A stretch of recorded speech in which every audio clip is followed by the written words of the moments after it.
By 1996, the PlayStation has ushered in a new era of 3D gaming. Kojima takes stealth action gameplay to the next level with Metal Gear Solid. I think certainly the stealth element is the biggest influence on all video games today, from Metal Gear Solid and hiding behind walls. I mean, it's almost like if you're playing a game today and your character doesn't suck himself against the wall, then something's missing. You know, you gotta have that stealth element. It really defined the stealth genre. Since the game was such a hit, there was such a huge influx of stealth titles. I still think Metal Gear does the best.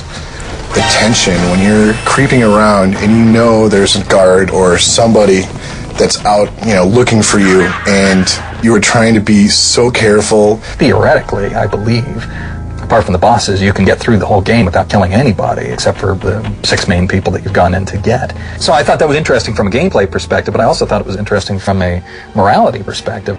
And Kojima pushes the boundaries of game design by breaking through the fourth wall. Put your controller on the floor. I think what Hideo Kojima did with Metal Gear Solid was kind of take the gamer out of the game itself. When Psycho Mantis is talking to you and your controller is rumbling, or when he knows all the Konami games that you've played on the memory save, it takes you out of the game a moment. And you're like, wow, this is one heck of a game. You know, it can tell like what I'm playing, and it's taking you out of the, you know, just a little bit out of the game, and then it throws you right back into it. The moment where you realize you have to unplug the controller, that for me was just like, wow, that was incredible. One of the pinnacle moments in gaming for sure.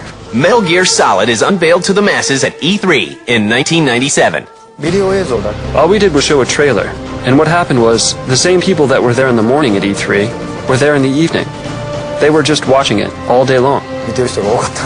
People were familiar with the Metal Gear series from the NES days. It was bringing that into a 3D form. People were hooting and hollering. I mean, it was a totally different reaction than what people usually had when they saw a video game on the big screen. I mean, they weren't even playing it. I mean, this is a video, and people were going crazy over it.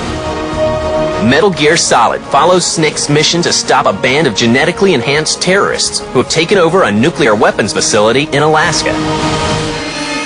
Well, Kojima's work is entirely visionary in that he doesn't follow the rules of what video games are supposed to be, and when he takes a game and turns it into a so-called cinematic experience, he doesn't turn it into what he thinks a movie should be either. I think he creates a perfect sort of hybrid. It was basically the movie-like presentation of Metal Gear Solid that really took people aback. When you first turned on the game, and it looked like the intro to a movie, and he's swimming around and the credits are showing, and then he gets out, and all of a sudden there's gameplay for a little bit, and you're introduced to the stealth element of it.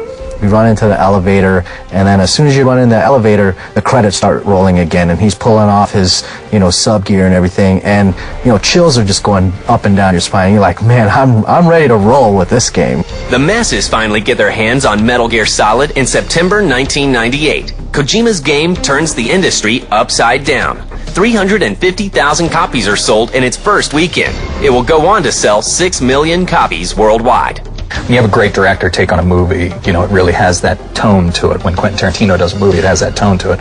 Well, when Hideo Kojima does a game, you feel it. I mean, he has a very specific view of storytelling and gameplay and how those two should interact. I knew that there wasn't anything like it, and I knew that if we did it well, it would be huge.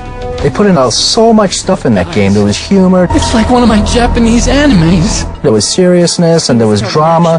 That it was definitely more than a video game experience. In a way, the first Metal Gear Solid was like the first Matrix. People didn't really know what it was like, and people really didn't care about it. But once it came out, people loved it. Metal Gear Solid thrusts Kojima and Konami into the limelight. But how long will the fame and fortune last?